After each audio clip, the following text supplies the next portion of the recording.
Thank you. Good morning. Oh, come on, you can do better than that, can't you? Let's try that one more time. Good morning. Good morning. Fantastic, I like that. Yeah, they said, come talk for an hour. I said, what about? I don't know anything about insurance. They said, something. I'll tell you, something's been bothering me lately. I'm just going to share a little story. I got off the airplane yesterday, and so we're all trying to, you know how it is when you get off an airplane, everybody wants to get out, as if somehow that extra 2 minutes is really going to make a difference in your life. Okay? We all got our suitcase, and we're all like, I don't know where we are running to.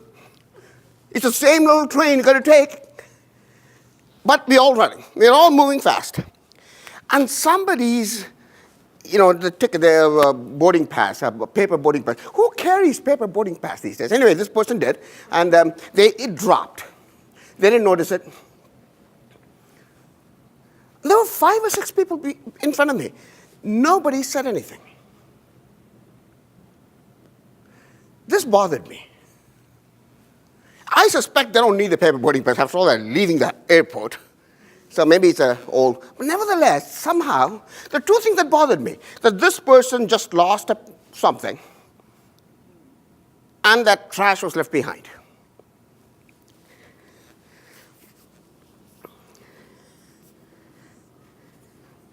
I think there's a sense. So what I'm going to share, what I decided was today, what I'm going to share with you is 3 concepts. I'm going to tie the 3 concepts together. The first concept, this story really goes well with, because that's why I kind of noticed it, is this notion of stewardship. I want to share with you this. There's an obligation we have as human beings, as citizens, as professionals, as employees, as people who are in business. I want to share with you that obligation, which I call stewardship. Second thing I want to share with you is this change that's going on in the world between what used to be the industrial era economics and the information era economics. The world is changing. I'm going to say, how is stewardship changing with it? And third, I'm going to share with you this concept called being close to the customer, the value of being close to the customer, and explain to you how that value is increasing, and therefore your stewardship obligation is increasing. That's the theme for the day. What is stewardship?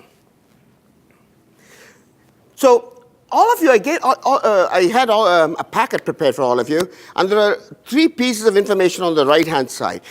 My marketing folks prepare these things. They insist on putting marketing stuff. And so my rule is, put all your marketing stuff on the left-hand side, and anything I actually want on the right-hand side.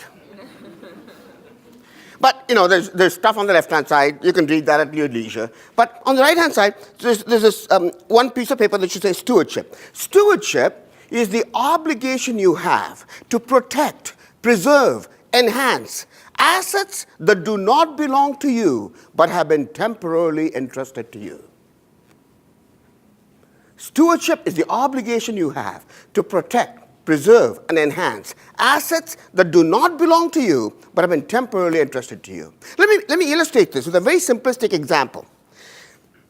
Let's say you're sitting at the train station, waiting for a train. And you're talking to a fellow passenger. You're sitting on the bench, talking to a fellow passenger, some stranger, also waiting for the train. And the fellow passenger says to you, say, would you watch my bag for a minute? I'm going to go to the restroom for a quick minute. You agree. While the fellow passenger is gone, some third party comes along. They drop their coffee by mistake. The coffee spills and starts rolling down towards your fellow passenger's suitcase.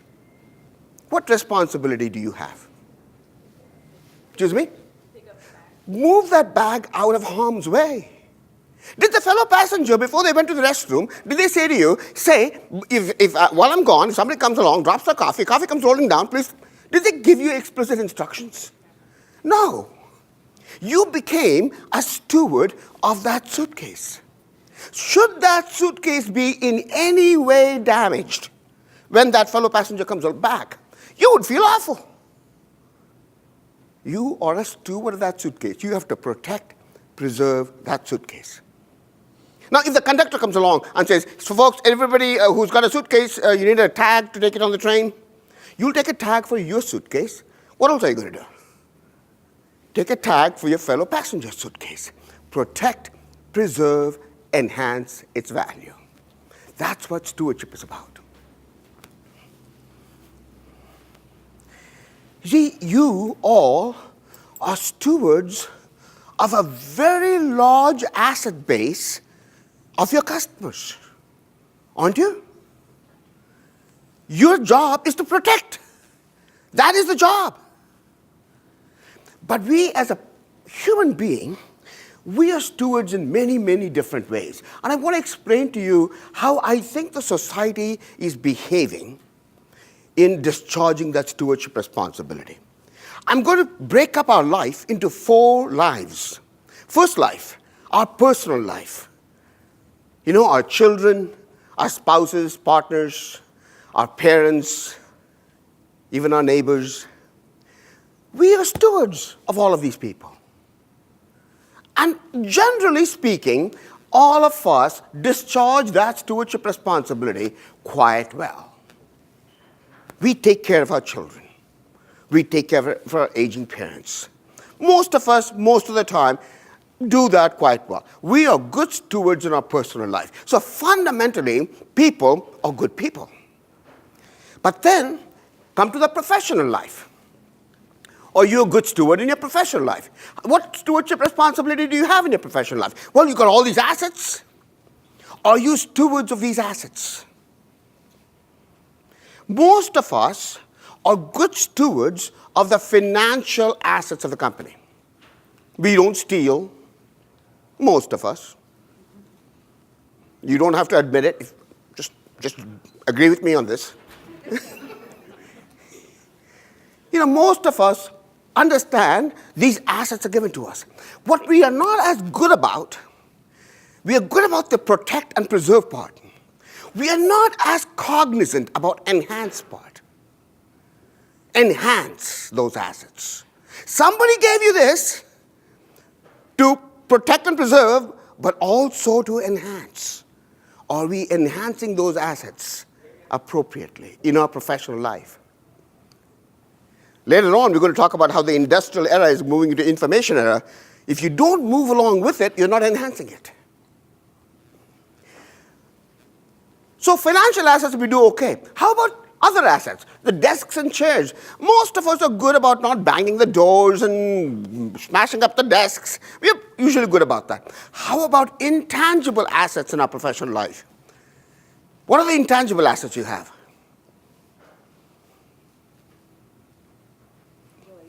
Relationships. Your company has relationships with people, your customers, your vendors, with the community. The name of your company, the brand of your company's culture. Are you as cognizant? Are you as observant? Are you as diligent about protect, preserve, enhance those assets? We are less so. We are more apt to badmouth the company at the backyard barbecue when we are frustrated that weekend. And we think that's okay. We don't think smashing up the desk is okay. Do you see they're the same things? And then, the human capital assets you have. People work for you. These people are assets. Probably the most important asset you got. Are you leaving behind at the end of the year a richer set of assets than that which you inherited at the beginning of the year? Ask yourself that question. Is every employee in your company, including yourself, is every employee richer for the year than they were at the beginning of the year? Richer, not as in they got a paycheck through the year, richer as a human being. because that is the responsibility you have. That is stewardship. This person gave up 1 year of their life, 1% of their total livelihood to you, and said, let me contribute, and I trust you will grow me. Did you take that stewardship responsibility seriously? So when it comes to our professional life, we are good when we can see the item, like money and tables. We are less good when we can't really see the item, even with people. So personal life, we do a good job. Professional life, okay job. Public life, what happened to me yesterday? Was that stewardship? The person dropping that, not observing that this got dropped? You see, in a public life, here's an interesting thing. In a public life, I always tell this story. Imagine two professionals in Chicago, cold city, windy city, tall buildings, downtown, middle of the winter, bundled up. Two professionals like you saw, two strangers. They walk up, bundled up, wind's blowing, and they come up to the front door of the tall building. Tell me, would one not hold the door open for the other? Yes, they would. Same two professionals. 5 p.m., going home, in their car, tinted windows, heated leather seats, music of their choice playing, rush hour traffic, 2 lanes merging into one. How do they behave? Very different. Tell me, in this harsh environment, they could hold the door open and wait 3 seconds for the other guy to go first. In this comfortable environment, they could not wait 3 seconds. What's the difference? Transparency versus anonymity. In our public life, we are good stewards as long as our behavior is very transparent. Make our behavior anonymous, we change. Dr. Jekyll becomes Mr. Hyde. Folks, the best of human beings change their behavior when you move them from a transparent environment to an anonymous environment. It's a sad commentary on the human race, but that's what it is. So how are we stewards in public life? As long as we are transparent, we're okay. But the moment we become anonymous, we are not as good stewards. My wife tells me this story. So back when my kids were at home, there was a little tradition in our house. At holidays, we would get peppermint ice cream. How many of you like peppermint ice cream? I love this. I love peppermint ice cream. So ice cream is my heroin, so I should buy it. So we'd buy peppermint ice cream. For some reason, it's only available typically during holidays. It's more. Anyway, so we'd buy this. So anyway, my wife goes to the grocery store looking for peppermint ice cream. She can't find any. She's looking around, and this other lady comes up, and they start talking, and she says, what are you looking for? My wife says, peppermint ice cream. I can't find a peppermint ice cream here. The other lady, so then the other lady, about 2 minutes later, they're like rummaging through this shelves of freezer compartments, and the other lady says, oh, I got one. Gets it and walks away with it.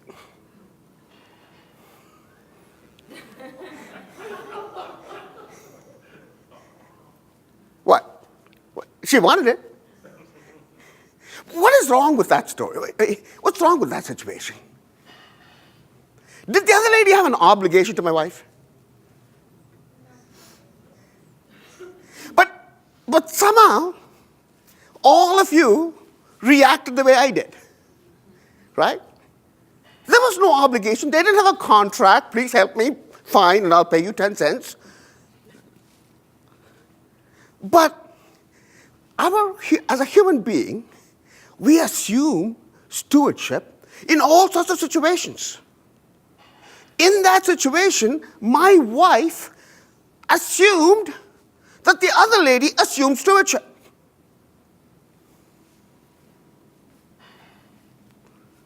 That in this search for peppermint ice cream, of all things, that the first peppermint ice cream would go to her.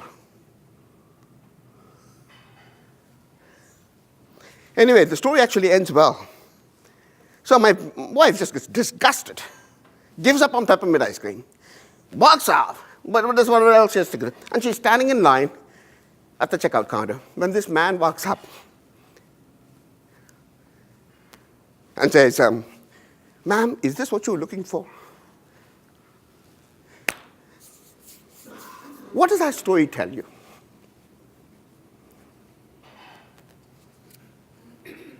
Anybody? What's? Excuse me? Not everybody's a poor public steward. Yeah. You see, in our public life, our stewardship responsibilities really change. And then, so personal life, professional life, where it gets as long as it's tangible, we do okay. Public life, as long as it's transparent, we do okay. Then go to our digital life. Oh my goodness. What people say on social media, what people say on chat boards, on reviews. So I wanted to share with you that concept. Stewardship is an important concept. The more we are cognizant of our responsibility as stewards, whatever we are stewards of. So a few minutes ago, I was standing there eating, I don't know, I succumbed to one of those goodies. You know, I have a rule, I only succumb 10% of the time. This is my own personal little goal. So I go look at it 10 times, multiple times. So I maintain my goal. So after having looked at it 9 times and not succumbing, the 10th time, I was okay. Actually, the deal was I did only 5 times, so I took only half the muffin. Anyway, and so I was holding my plate, and the fork drops. The fork had some pieces on it. It dropped on the floor there. I had to stand there and stare at it and go, I can't actually pick it up even with a napkin. I don't have anything to clean this. I feel awful. So I went to them and said, I made a mess here. They said, don't worry about it. Once you understand the notion of stewardship, you will have those moments all the time. All the time. Am I being a good steward? This question will pop up in your head, and it's actually a good thing. So ask yourself, am I willing to constantly ask myself, am I a good steward? So remember, I'm going to connect 3 ideas. The notion of stewardship. You are the steward of your customers' assets. In fact, that's the business you're in. You're in the business of protecting their assets. So it's extremely important that you serve as a steward of those assets.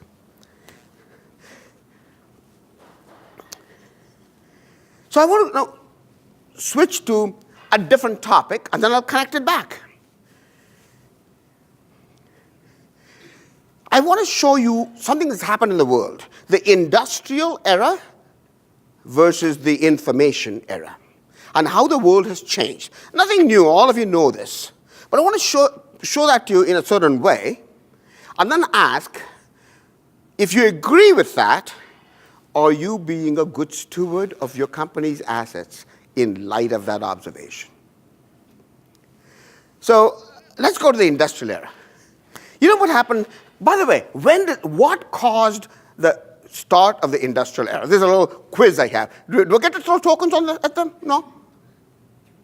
Sure. I don't know. If they answer this question, do they get a token? Yes. Well, see, I got you a token. He had no plans. His whole budget is shot on this token thing. I didn't tell him about this, but yeah. So this is a little quiz. What invention ignited the industrial era? Yes, sir. Steam engine. He is correct.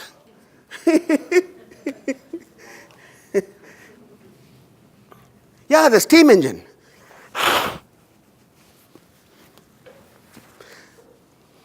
So you see, in the industrial era now, I need pens, yes.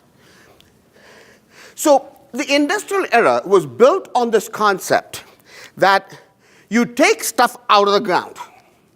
So ever since then, the whole economy has built a value stack. This is in the piece of paper on the right-hand side that says value stack. Has built an economy based on value stack, creating value. At the bottom of the stack, people take stuff out of the earth. Stuff out of the earth that never belonged to them in the first place. They didn't put it there. The Mother Nature did. They take it out and they say, I created value. Right? What would be examples of those? Coal. Oil. Minerals. Gold. Even farming. So that is the base value. So at this base, you take stuff out of the earth. This is, you take stuff out of the earth. Now, there's a lot of such stuff, and they get paid for doing so. But how much intellectual value would you associate with that process? Probably very little. Mostly it's physical labor. How many of you understand what gross margin is? Okay, thank you. So in business, you look at how much value you have added. So in this area, we say, well, they did work. A coal miner went into the mine, very risky operation. They worked very hard, brought the coal out. Sure, golly, I don't want to do that job, but I'm glad somebody did. And they brought the coal out, and I'll pay them something for it. This is the value they created. Then somebody said, you know what we could do? We could make, instead of having everybody make their own steel, I could make steel out of the iron that people brought with some copper thrown into it and a few other things thrown into it. And instead of everybody making nuts and bolts, I could make nuts and bolts of different sizes.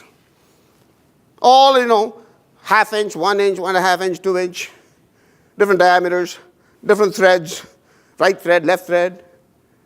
And then somebody said you should do metric too. So I go, okay, 1 centimeter, 2 centimeter, 3 centimeter. So you could do all the bolts. So these are components.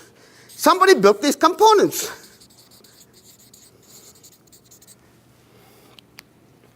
That guy, he thought a little bit about how to do all this. He gets paid a bit more. But you know what? All of a sudden, the English unit guys in Canada, everybody went metric. And the English unit guys are now stuck with all the stuff. They're not in business anymore. The metric unit guys have come in business. So there's a little bit of risk involved here. The guy who builds I-beams, the guy was building steel beams. He was building steel beams. And then all of a sudden, somebody said, no, I-beams are much more efficient. Mechanically, the I-beams are much more efficient. And so now, unless you build I-beams, nobody's interested in your steel beams. So these guys take a certain amount of risk. But then other people put those things together and create stuff with them. Modules.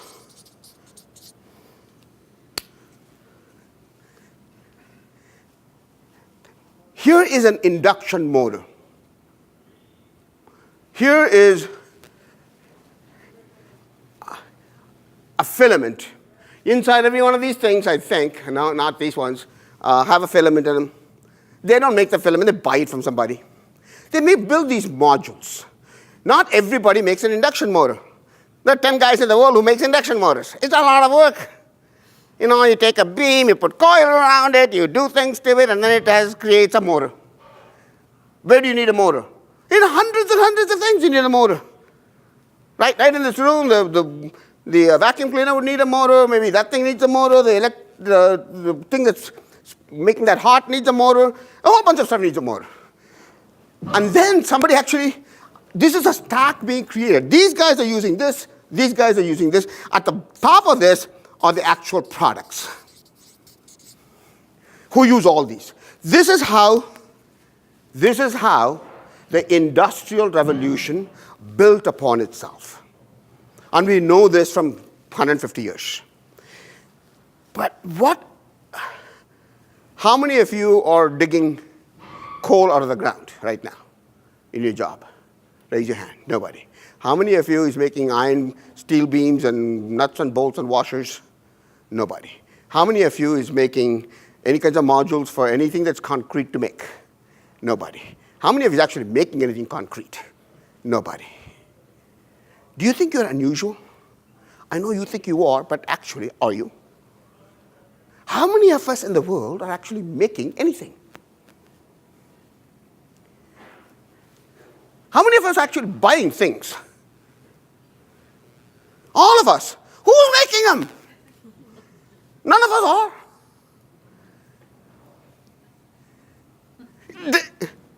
Do you see the dilemma here? None of us are making it. And by the way, you can go to any group, walk into another room someplace. I mean, this is a town of conferences and conventions. Walk into another convention. Hey, how many of you making anything? I bet you nobody's raising their hands. Nobody's making anything. Then ask how many are buying things. The whole strip is full of buying stuff.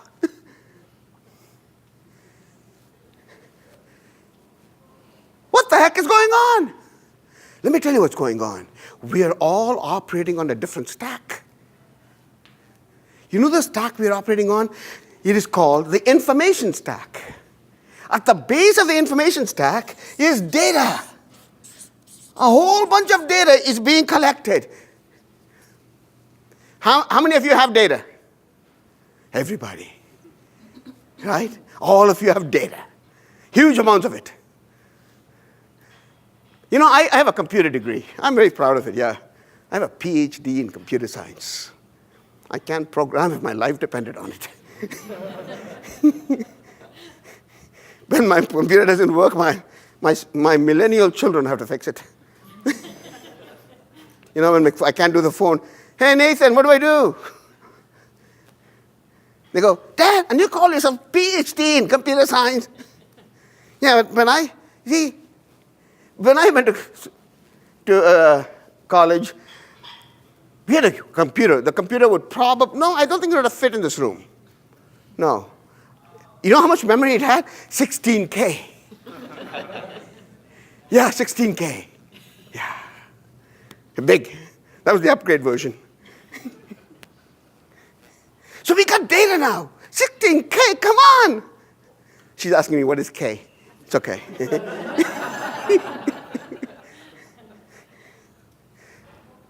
We got lots of data. But somebody then says, out of this data, they built information. Information is where you take the data and you, first of all, clean it. Just like this stuff that comes out of the earth is full of crud.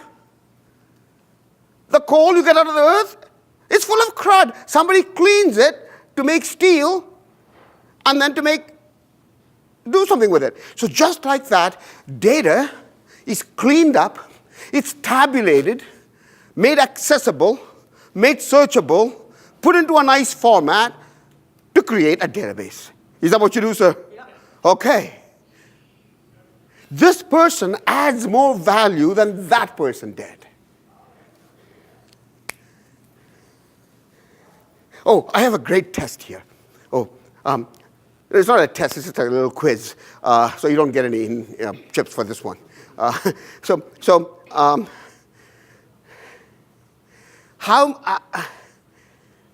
just going to randomly pick people. Sir, how many email do you have in your inbox? Thousands. Thousands. Wow, you impress me. Ma'am, how many emails do you have in your inbox? Right now, probably 30.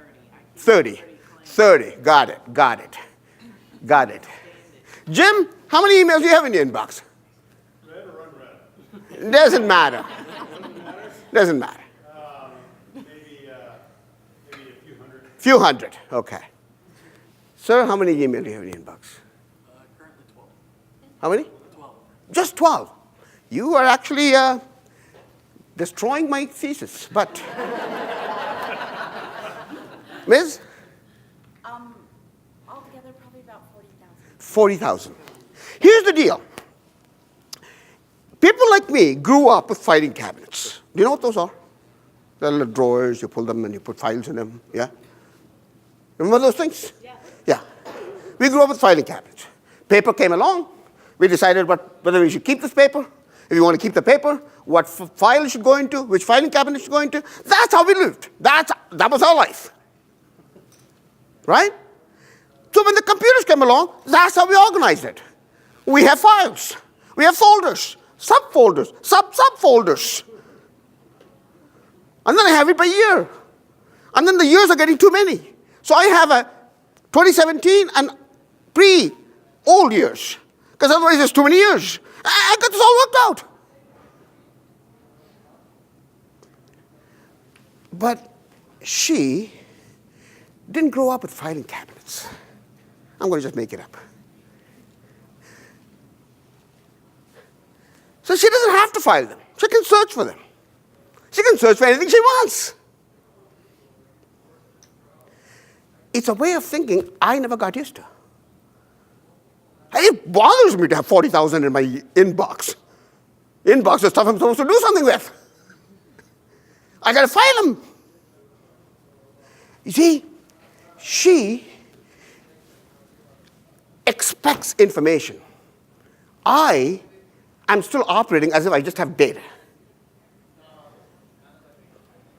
You see the value people who create information brought? And then, on top of that, people build analysis.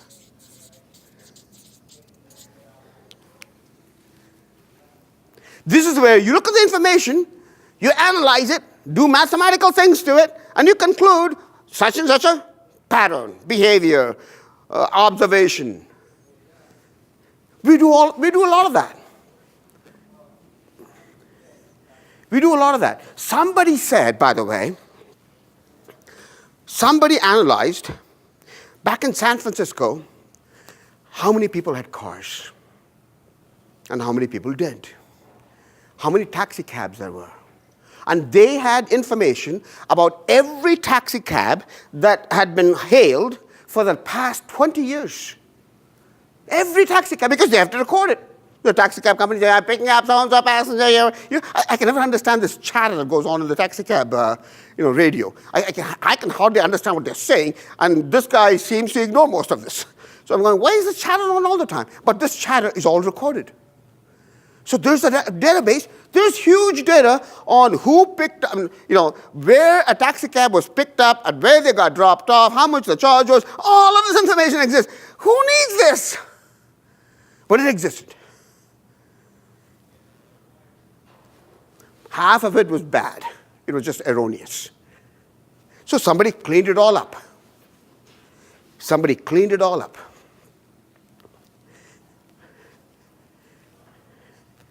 And then somebody analyzed that data. You know what they found? That there was enough taxi cabs in San Francisco for every rider who needs one, except when they need it. Yeah. That's the conclusion they came to. There's enough taxi cabs for everybody who needs a ride, except when they need it. And they found that there's a lot of cars just going around with nobody in it. I mean, there's like one person in it. We do a lot of analysis, come to conclusions. What we don't do as much of is extract insight. Analysis can be done mathematically. Insight requires intelligence. What is the insight this guy came up with? If I could get everybody who's got a passenger seat open to take one of the people who want a ride, there's probably a lot of value. You know who this guy was? What company comes to my name? Actually, it was Lyft. Yeah? No, but the same idea. Same idea. Lyft actually came up with the idea before the Uber guys did. But Uber obviously did a much better job of I don't know if marketing is the right word or bullying is the right word, but.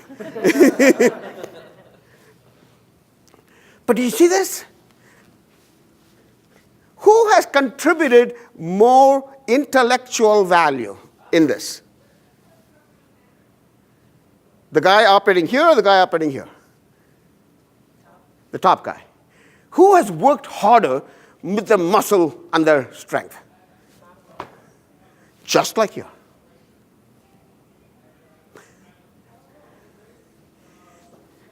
And then,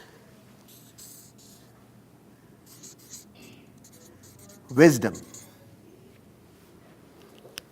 You see, I didn't believe this when I was younger, but I totally believe it now. You need to have age to have wisdom. I didn't believe it, yeah. As a young man, I never believed that. But I totally buy it now. No, but you see, here's what happened. Think about this. How many of you go to a travel agent? No? No travel agent? What happened to travel agents?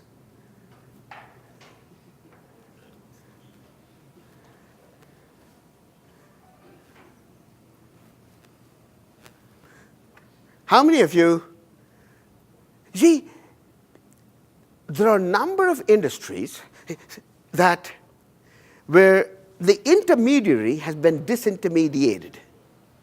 The dispatcher in the taxi business. What does the dispatcher do? Take your call. I need a taxi cab at this Denny's restaurant thing. And finds a taxi that's nearby.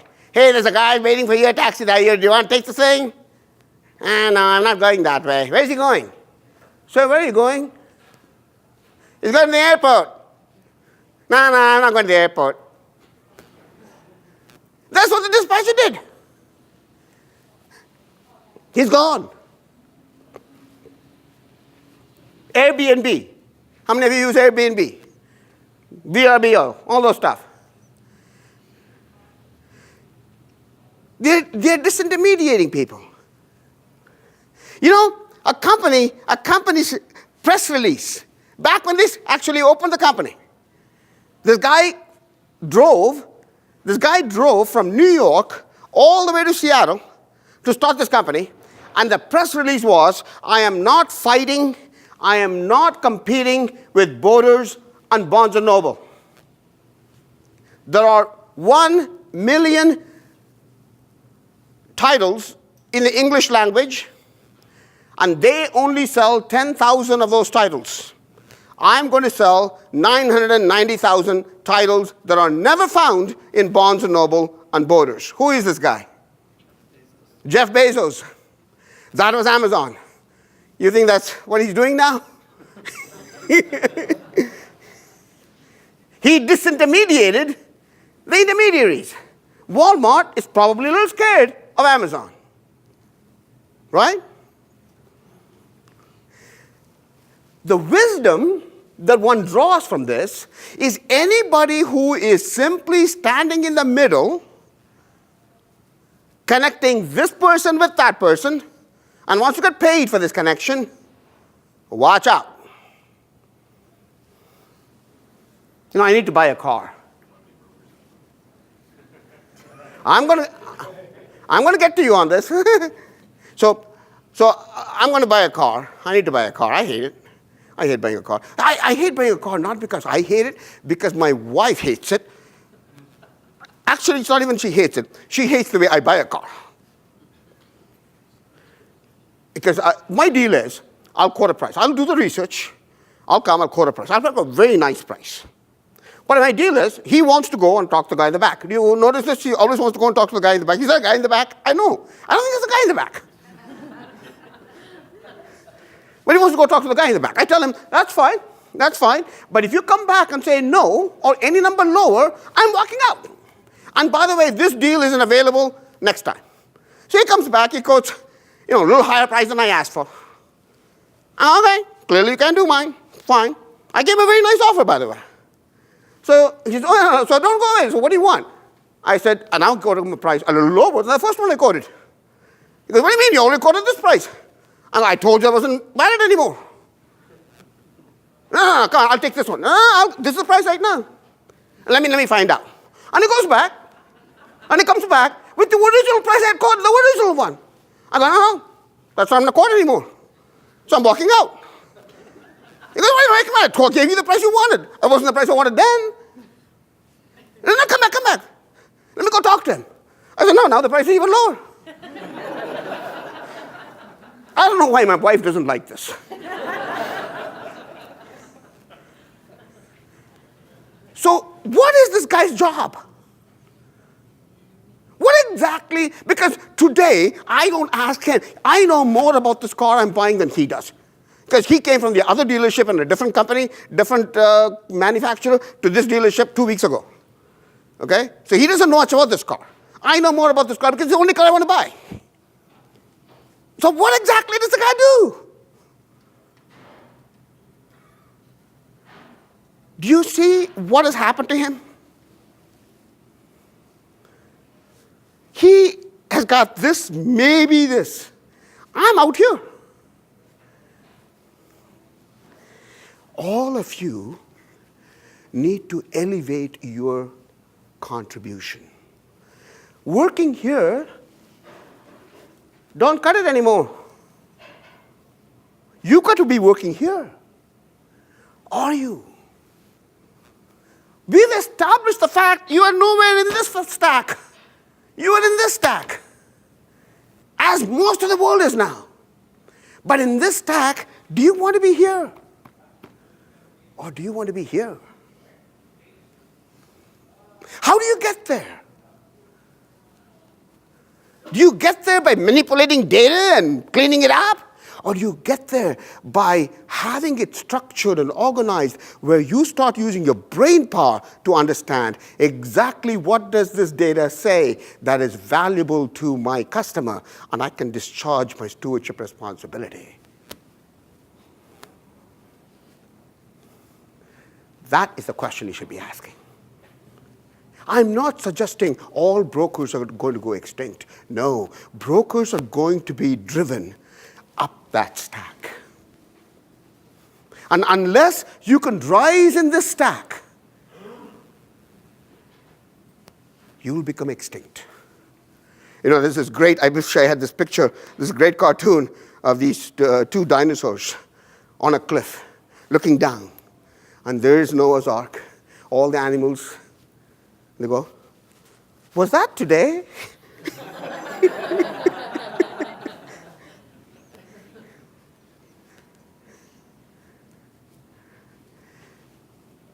Ask yourself, are you rising up the stack? How are you rising up the stack? What are you doing to elevate yourself up there?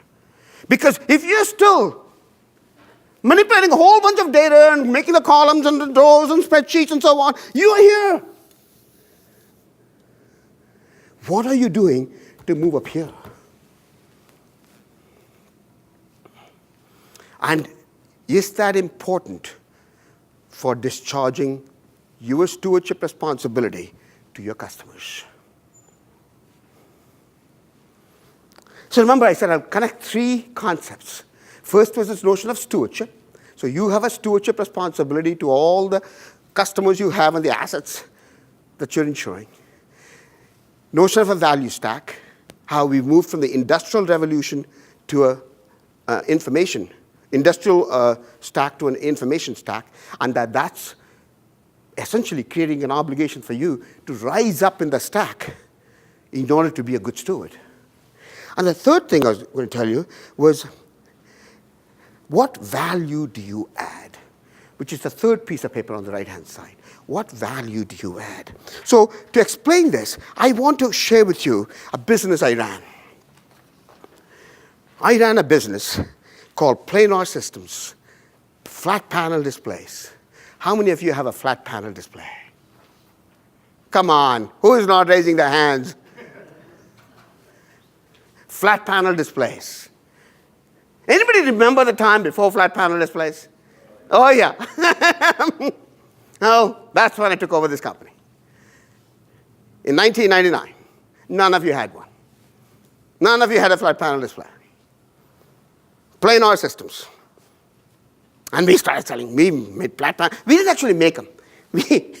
Nobody, do you know, nobody you know makes flat panel displays.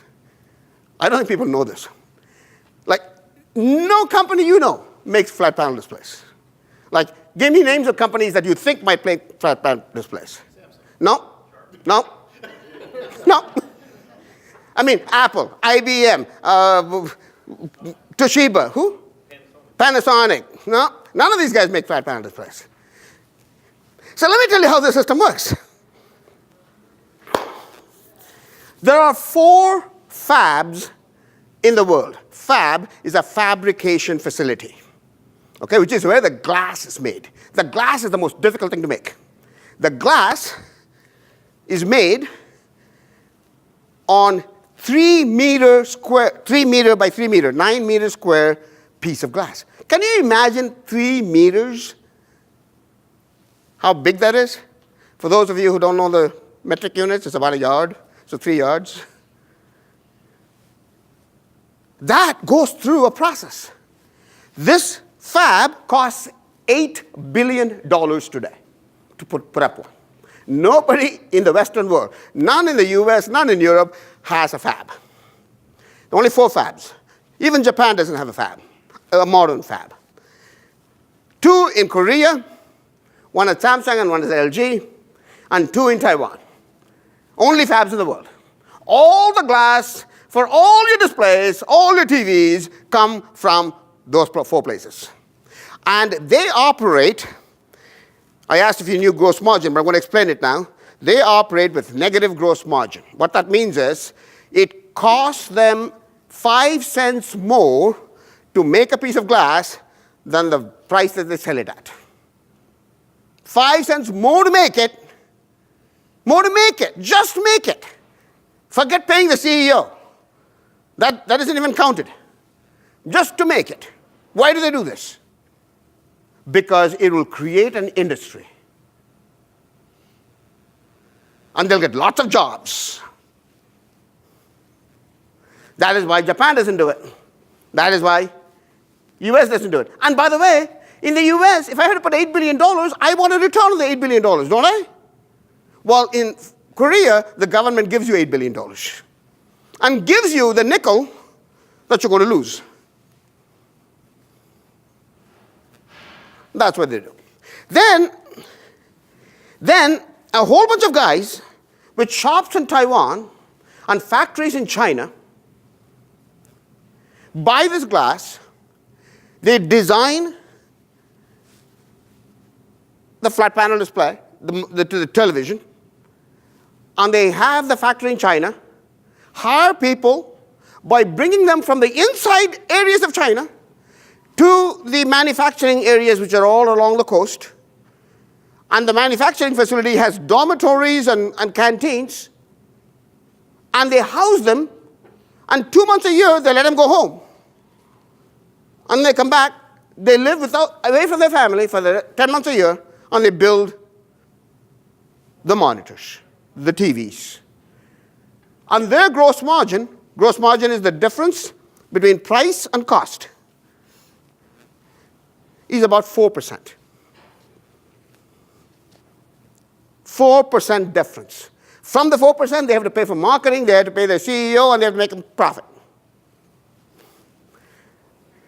They have a shop in Taiwan with 10 people, 2 of whom can speak English. The other 8 are working with the guys in China, where they got 5,000 people building TVs.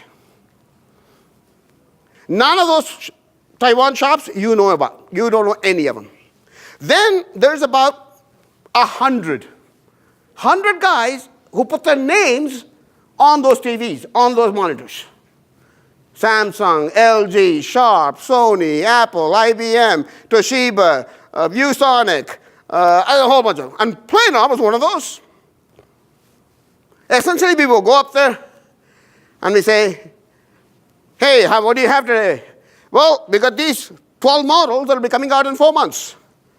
I'll take 100,000 of those, and I'll take 100,000 of those. They go, no, that one's not available to you. Dell has taken an exclusive on that. Okay, I'll take 100,000 another one here. And they put my name on it. They ship it out of Taiwan, out of China.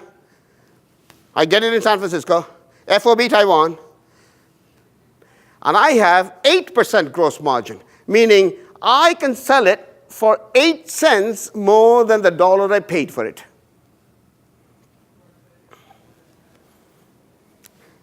And this stuff rots like bananas. So by the way, the guys who put up $8 billion, they took a huge amount of risk, but they were covered by the government. The guys who hired 5,000 people somewhere, I mean, what a heck of a lot of work. You got to feed these guys. Is that the business I want to be in? No way. And then me, I pick out what I want, and I get 8% margin, more than that guy is getting. But my risk is this. Prices, do you remember when flat panels just came out? Prices would drop 5% in a month. 5% in a month it would drop. By the way, my margin is 8%. But it's FOB Taiwan, meaning I take possession when it leaves the dock in China. It takes 3 weeks for it to cross the ocean. With 8% margin, I don't have the money to put it on an airplane. I got to put it on a boat. It takes 3 weeks. In 3 weeks, prices dropped. It's here. There's a strike in San Francisco. I am really done. Now, I got to move this thing. I don't have too much time, do I? This stuff rots like bananas. I have to move it. It'll get brown. So that's the risk I'm taking. And I sell it through people like CDW, PC Connection, PC Warehouse. And they get 15% margin. By the way, they require that I give them price protection. In other words, if prices drops, they don't bear the loss, I bear it. They expect that I give them right of return, which means if they can't sell the product, they send it back to me. So how much risk are they taking? None. And some of them even twist your arm where the inventory is held by you. They don't pay for the inventory until they sell it. They take no risk. And how much margin are they getting? 15%. So think about this. The guy who put up $8 billion to build a complex fab, which is the most intellectually very up there scientists, that guy got negative 5% margin. The guy who actually designed the darn product and manufactured it got 4% margin. The guy who took all the risk, brought it from there to the US, put his name on it, tried to sell it, got 8% margin. And the guy who took no risk at all, once you place the order with him, he says, okay, Plano, I'd like to sell this guy one, he gets 15% margin. What value do you add? So let me take the same analogy. So that's the experience I had. Ever since, remember the stewardship thing I said? It starts bugging you because you're constantly thinking about it. So I constantly think about this. I come to this service. This is a function facility they have. And they got people catering things. They got to clean this place up after we leave. They got to light the light. So they got cost. How much margin do they make? And what value have they added? I think about this all the time. So every time so you go to a store, let's go to Walmart. Walmart, buy a piece of Kleenex. You know, a box of Kleenex. Kimberly-Clark sold them this box of Kleenex. And the box of Kleenex is probably not sold by, hey, Walmart, how many boxes would you like today? No, they probably have pallets of them. Okay? Walmart does not pay Kimberly-Clark until that pallet leaves the back and enters the front. And they're working to put something called an RFID chip on the box of Kleenex, so that they don't even have to pay it when it comes from the back to the shelf, but rather when it goes from the shelf through the cash register. At that moment, they want that they will pay Kimberly-Clark, they will collect from you. By the way, how quickly do you pay? Instantaneously, either by cash or by credit card. Credit card company pays them 2 days later, so they're done instantaneously. How fast do you think Walmart pays Kimberly-Clark?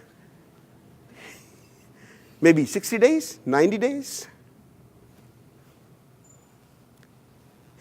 So the learning from this, the guy who gets paid the most is the guy who is closest to the customer. What value do you add? The best value you can add is if you have a handshake job with the customer. In other words, you have contact with the customer. That is the job that gives you the greatest return. Everybody who's in the chain behind you is subservient to you. Will get paid less.